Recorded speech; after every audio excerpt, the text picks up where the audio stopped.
కేదారేశ్వర స్వామి వ్రతకల్పంలో వ్రతమంతా కూడా ముందు భాగంలో ఇవ్వబడింది.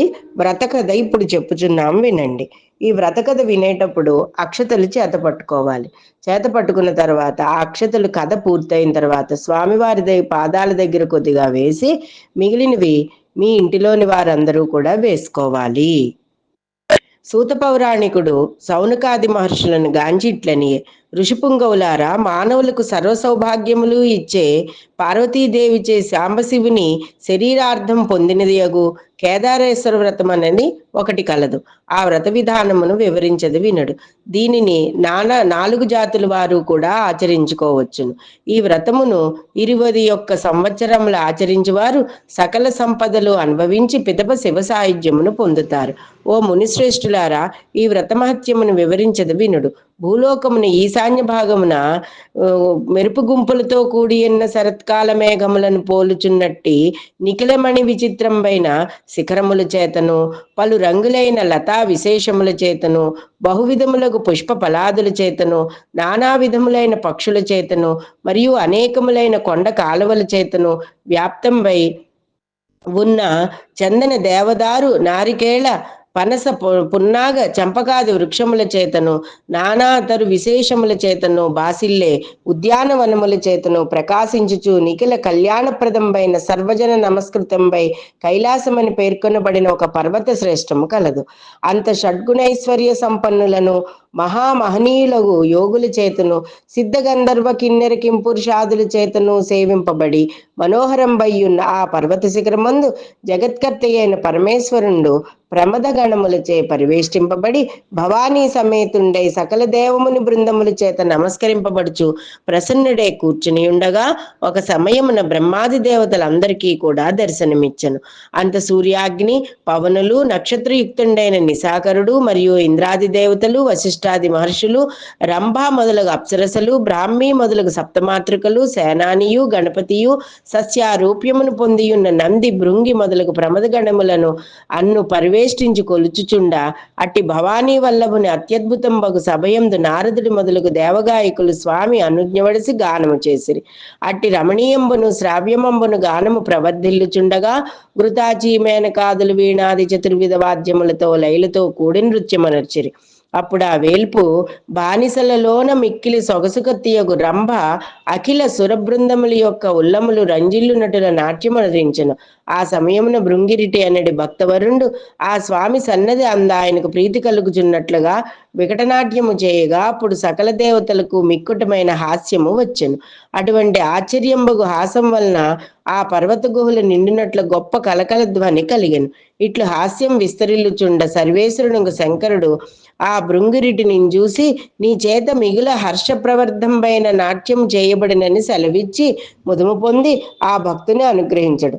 అంతా ఆ భృంగిరిటికి శివానుగ్రహము కలుగటం చూసి అతడు ప్రీతిపాత్రుండై సకల విభుధములచే గౌరవింపబడి సమాహిత చిత్తుండై వినయంబుతో కూడి పార్వతీదేవిని వదిలి ఈశ్వరునికి మాత్రము ప్రదక్షిణ చేసెను. అప్పుడు పార్వతి చిరునగవుతో కూడినదై తన పతియగున పరమేశ్వరుని వీక్షించి, ఓ స్వామి, ఈ భృంగురిటి నన్ను విడిచి మీకు మాత్రమే ప్రదక్షిణం చేస్తున్న కారణం ఏమిటని అడగగా, ఆనతీయవే అని వేడగా ఆ సదాశివుడు, ఓ ప్రియురాలా, చెప్పెదను వినుము. పరమార్థ విధులకు యోగులకు నీ వలన ప్రయోజనం లేమించేసి నాకు మాత్రమే నమస్కరించనని చెప్పాను. ఆ మాటలకు పరమేశ్వరు మిగుల వ్రీడను పొంది భర్త యందున్న తన శక్తిని ఆకర్షించగా, నా స్వామి త్వగస్వావశిష్ట మా త్రవత్రయుండై అంత ఆ దేవియు సారహీనురాలై వికటురాలే అయ్యను. పిదప ఆ దేవి కోపించి దేవతల చేత ఊరడింపబడిందైనను కైలాసమును వదిలి తపమనరించటకు బహువిధములుగా సింహ, శరభ, శార్దూల, గజ, మృగాదులచే సేవింపబడినదియు నిత్యవైరముడిగియున్న పన్నగ, గరుడాది సకల జంతువులచే నిబిడింబగు నదియు నానావిధ వృక్షలతా గుల్మాది భూయిష్టంపై ఋషిశ్రేష్ఠ సేవితంపై సర్వాభీష్టప్రదంపై ఒప్పుచున్న గౌతమాశ్రమమును ప్రవేశించను. అంత గౌతముడు వన్యంబులై హోమయోగ్యంబులకు సమిత్కుశ ఫలాదులను సంగ్రహించుకుని వనమును వచ్చినట్టు తన ఆశ్రమ భాగమును వెలుగుచున్న ప్రకాశమును చూసి ఋష్యాశ్రమం బగునది ఇట్లు శోభిల్లుచున్నదేమో అని విస్మయం పొంది తత్కారణము చింతించుచు ఆశ్రమను ప్రవేశించగా తామరలేకుల వంటి కన్నులు కలిగి అలంకృతురాలయ్యున్న మహేశ్వరిని చూసి పూజ్య పూజ్యురాలైన ఓ భగవతి జగదాంబ నీవిచ్చడి కేతించుడి కారణమేమిటని అడిగాను. ఆ దేవియు ఆ జడదారికి తన విషాద కారణమును చెప్పి నమస్కరించి, ఓ మునీశ్వర, ఏ వ్రతము యోగులకు సమ్మతమైనదో, ఏ వ్రతానుష్ఠానము చేత శంకర దేహార్థము నాకు ఘటించునో అటువంటి వ్రతమును ఉపదేశింపుమనగా మహర్షి సకల శాస్త్ర పురాణావలోకనం ఆచరించి ఈప్సితార్థప్రదంబకు శ్రీమద్ కేదార నామకంబైన ఉత్తమ వ్రతం ఆచరించిన ఆ దేవియును ఆ వ్రతానుష్ఠాన క్రమం ఆనతీయమని వేడగా ఆ గౌతమ మహర్షి ఇట్లు చెప్పుచున్నా. శుద్ధ మనస్కురాలవై మంగళకరములకు ఏకవింశతి తంతువుల చేత హస్తమునందు ప్రతిసరమును ధరించి పూజించి ఈ ధనమందు ఉపాసం అనుసరించి మరునాడు బ్రాహ్మణ భోజనం చేయించి అది మొదలు అమావాస్య వరకు నీ వ్రతమునిట్లు సలుపుచు ప్రతిదినమునందును శ్రీమద్ కేదార దేవుని ఆరాధింపవలేను.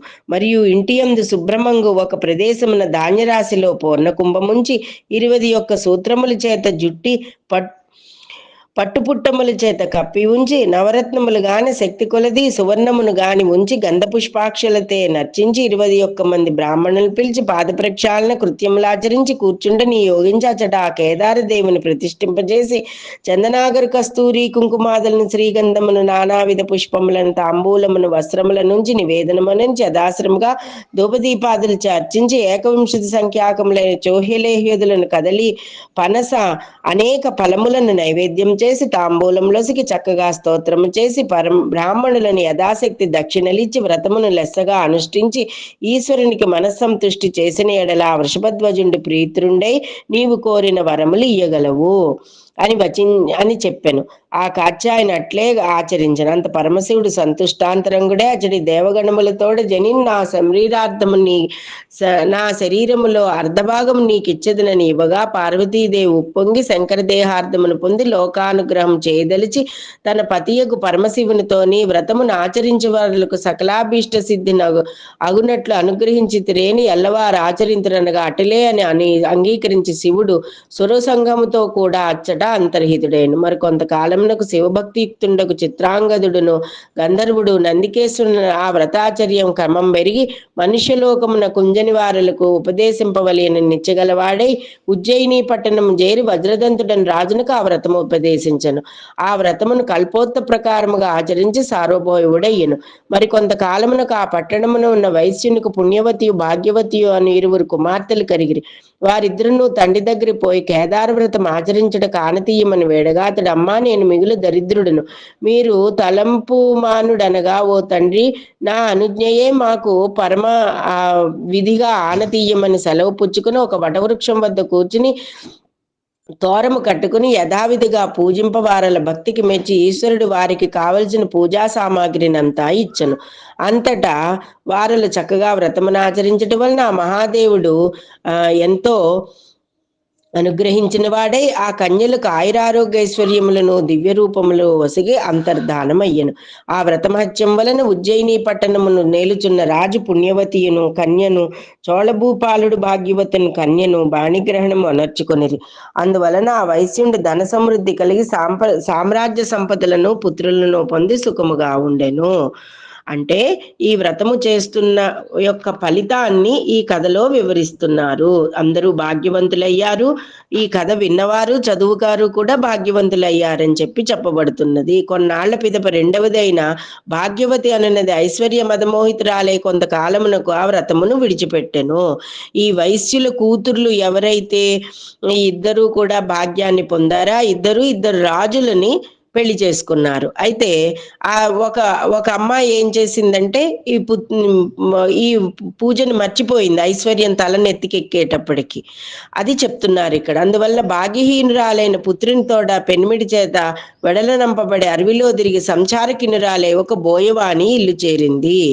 ఆ మదమెక్కిన ఆ పిల్లేమో మర్చిపోయి మొత్తం అన్ని అయ్యేటప్పటికి ఆ అమ్మాయికి శృంగభంగం అయ్యిందనమాట. అయ్యేటప్పటికి ఇంట్లోంచి వెళ్ళగొట్టారు. నా అక్కకు పుణ్యవతి ఉజ్జయినీపుర రాజు వివాహమాడి ఉన్నాడు కదా, నీవచ్చడికి పోయి మన సంగతి నెరిగించి బ్రతుకు తెరువుకే తగిన ధనము తీసుకురమ్మని అక్కగారింటికి ఈ అమ్మాయి పంపించింది. ఆ పట్టణములకు పోయి పెద్ద తల్లితో తన తల్లి యొక్క కష్టములన్నీ తెలుపగా పుణ్యవతి అతనికి చేతికి విస్తారముగా ధనం ఇచ్చను. అతడు ఆ ధనమును తీసుకుని వచ్చిచుండగా మార్గమున అదృశ్య రూపుండైన ఆ దేవుని వలన ఆ ధనం అపహరింపబడినది. అంటే పుణ్యకార్యాలు చెయ్యకుండా చెడు కార్యాలు చేసేటప్పటికి ఎవరైనా ధనం సహాయంగా ఇచ్చినా కూడా అది మనకు అక్కరకు పడదు. మనం పద్ధతిగా మసులుకోవాలన్నది ఈ కథ యొక్క గూఢార్థము. ధనము కూడా హరింపగా నిలువంబడి ఉన్న దానితో ఈశ్వరుడు అదృశ్యో చిన్నవాడా, వ్రతభ్రష్టులకు నీ ధనము గ్రహింప నలవి కాదు. వ్రతం మర్చిపోయినా లేదా నిజాయితీ లేకుండా ఉన్నా కూడా నీ వ్రతము చేసిన ఫలితం నీకేమాత్రం పూర్వపుణ్య ఫలం కూడా పోతుంది అని చెప్పుచున్నాడు. పుణ్యవతి ఆలోచించి పుత్రుని చేత కేదారు వ్రతం ఆచరింపచేసి తన చెల్లెలు కూడా వ్రతం ఆచరించినట్లు చెప్పవలెనని చెప్పి ధనము నొసిగి పంపెను. అప్పుడు ఆ పెద్ద తల్లి ఏం చేసింది? ఇలా ఉంది కదా పరిస్థితి, వీళ్ళ వ్రతాన్ని మర్చిపోయినందునే కదా ఇలా జరిగింది, కాబట్టి ఓ పిల్లవాడా, వ్రతాన్ని నువ్వు చేసుకో, వ్రతం చేసుకున్న తర్వాత ఈ ధనంతో అన్ని సామాన్లు తెచ్చుకుని భక్తి శ్రద్ధలతో వ్రతం చేసి స్వామిని అనుగ్రహింపమన్నట్టు కోరుకోమని చెప్పినది. పిమ్మట తల్లియగు భాగ్యవతిను తండ్రియగు చోళరాజును అది మొదలు ఈ వ్రతమును ఆచరించుచుంచు అవిచ్ఛిన్నంబగు సకల సంపదల్లో అనుభవిస్తున్నారు.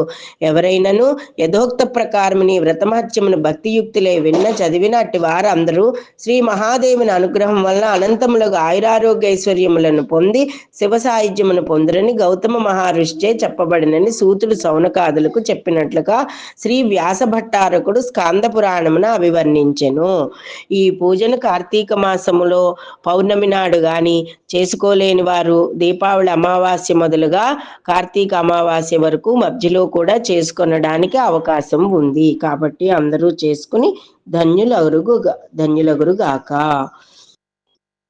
అలాగే నమస్కారం చేసుకుని మంత్రహీనం క్రియాహీనం భక్తిహీనం సురేశ్వర యత్పూజితం మయాదేవ పరిపూర్ణం తదస్తుతే అనయ ధ్యానావనాది షోడశోపచార పూజాం భగవాన్ సర్వాత్మిక శ్రీ కేదారేశ్వర స్వామి సుప్రీతో సుప్రసన్న వరదో భవతు అని చెప్పి ఆ పట్టుకున్న అక్షంతలు స్వామి పాదాల దగ్గర పెట్టి మీరందరూ కూడా శిరస్సు పైన ధరించండి.